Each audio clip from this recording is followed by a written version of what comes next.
What's going on, everybody? Welcome back to the 31 Days of Horror. I'm your host, Moon616, and thank you once again for stopping in, guys. Yes, 31 Days of Horror Volume 8, Day 28, coming at you live and direct as usual. Alright, guys, so we are going to go back to the US here with a regional film that was, I think, shot in upstate New York, something like that, and released by TerrorVision. Now, when I went into this film, I actually thought this movie was going to be shot on film, but it's actually a shot on video film, which, you know, is fine with me because I personally love shot on video films.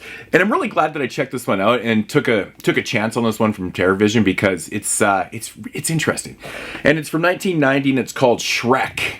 Yes, not the animated Shrek, but the Nazi serial killer Max Shreck. Alright, so yeah, like I said, this is a shot on video film.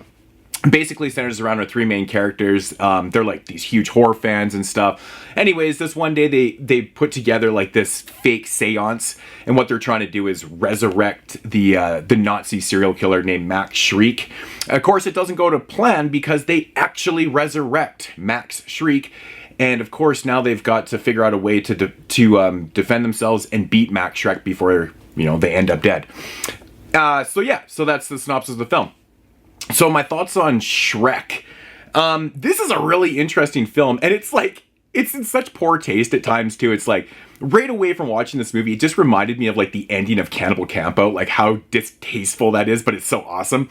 Yeah, this one deals with like Nazis and stuff like that, so it has like a bunch of like Nazi stock footage. Like there's literally scenes of like the concentration camps, and there's also like footage of Hitler doing his speeches and shit, and they're just like sitting around drinking beer, eating freaking pizza. And actually the pizza in the film made me laugh so hard too, because when he's cutting the pizza, they actually made a swastika out of pepperoni. It's like so ridiculous. So there's so much like Nazi things that are going on in this film.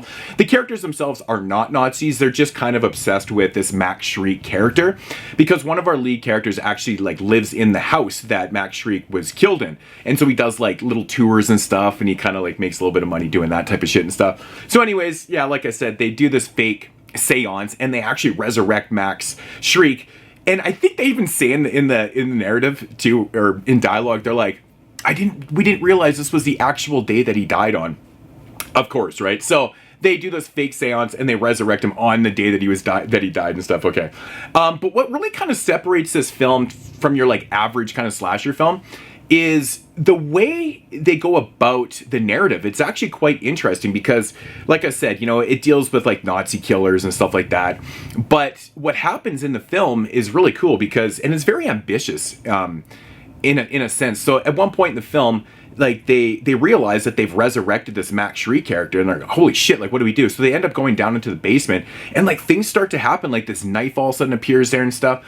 But what happens is they actually get shifted back into like 1958. So like everything's all old school and shit, and like they're kind of like trapped in this house, and then they're like in the middle of the last day of Max Shreck, who is like killing his victims and doing all this shit, and meanwhile, you know, they've got to battle off him and stuff like that. So it's kind of a unique and interesting kind of very ambitious regional horror film. So I thought it was pretty cool. You know, when it comes to the kills and stuff like that, there's some pretty decent ideas here. It's not like overly gory. There is moments with a little bit of gore and blood and stuff like that, which actually does look pretty good for how low budget it is. But what really kind of makes this one for myself is, like I said, the ambition in this idea. Like, you know, it takes a basic, you know, kind of seance, resurrecting this kind of ghost killer, and kind of flipping it upside down and turning it into like a timepiece and stuff. And like how they do it is actually pretty cool. I thought there was some really unique like editing angles in this film, and like just the way they went about editing the film and stuff. You know, it's acted the way it is. It's shot on video film. There's not a very huge body count in the film because there's only so many characters. I think there's maybe only like 3 or 4 kills in the whole movie. But I really liked the end of the film. The end of the film was actually pretty well done. I thought it was executed perfectly. And it kind of took me by surprise. I wasn't really expecting the film to go that route, but it does. And, you know, it's pretty cool. But yeah, there's a lot of little quirky fucking things in this film, man. Like at one point, they have like these Nazi swastika like ninja stars that they use. I thought that was a pretty cool idea. And actually like pretty creative stuff. Like at one point in the film, they show the ceiling fan in this guy's place, and it's like a huge swastika. Like, I thought that was pretty cool. So there's like lots of swastika shit in this film.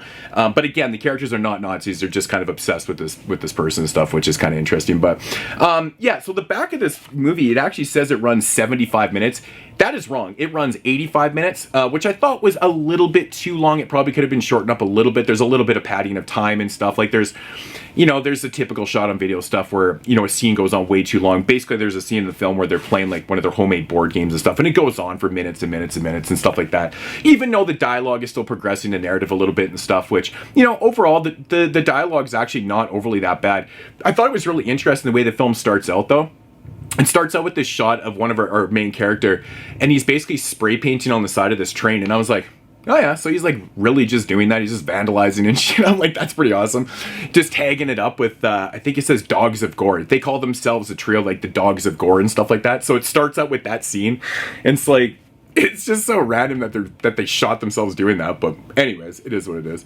But yeah, I can see a lot of people being like, oh, this is a pretty distasteful film. It shows stock footage of Hitler and the concentration camp stuff, which isn't very pretty to look at. We've all seen a lot of those stills and stuff like that of the concentration camps and the dead Jewish people and stuff. And it's pretty nasty, but I feel like this movie doesn't try to take itself overly serious, but at the same time, it still kind of does. It doesn't really have like a lot of comedic moments in it and stuff, but it's also not like uber like cheesy though. It takes itself serious enough that it's not overly serious, if that makes any sense. Like, it still has fun with it, and I think the idea that they tried to do in this film with the whole time continuing thing and stuff like that actually worked pretty well. And that's what really surprised me about the movie is the ideas sometimes in shot on video films can't be executed, obviously due to budgets and stuff, but you can tell this one was made by competent filmmakers. It's edited quite well. The sound is what it is. It's shot on video. It's a little bit hissy. It's a little bit low. That's not really the greatest. The music, it is what it is. It's got like low rumble, like metal and stuff like that. It switches up music all over. It's kind of very typical what you're going to get from like a film from 1990 that's shot on video. So overall, the specs are what they are. I mean, the transfer's fine for what it is. TerrorVision did a good job with putting this onto disc.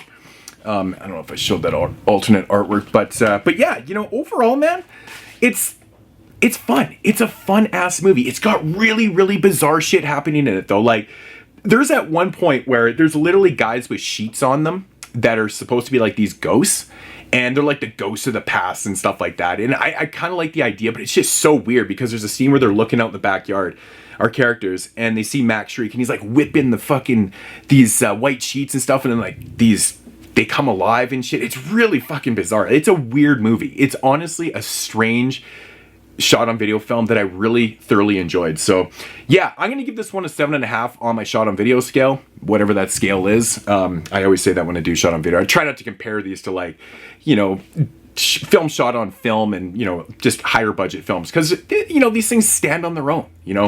So Shreck, I would honestly recommend this, especially if you're a shot on video fan. I thoroughly enjoyed it.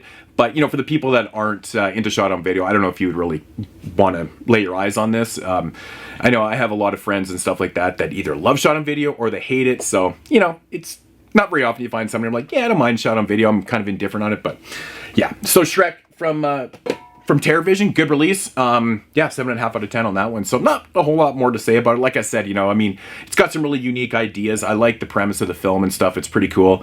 It does take a little bit to get going. Like I said, it's got one of the biggest cons of the film actually is the running time, which is 85 minutes, but it is slower paced at times too. They do pad the time a little bit too much. I think, if they had have knocked 15 minutes off this running time, it probably would have been a little bit better. But yeah, it takes about an hour to get the first kill. But anyways, there is stuff that's happening that's pretty fun to watch and stuff, like just him cutting the pizza with the pepperoni, or a swastika on there is pretty funny. So, but anyways, that's Shreck, man, from 1990. I'll be back tomorrow in day 29. And man, we're getting so close to the end, man. It goes by so quick. Every single year, this goes by so quick, but yeah, it is what it is. Anyways, guys. So I'll check you guys tomorrow on day 29. And as usual,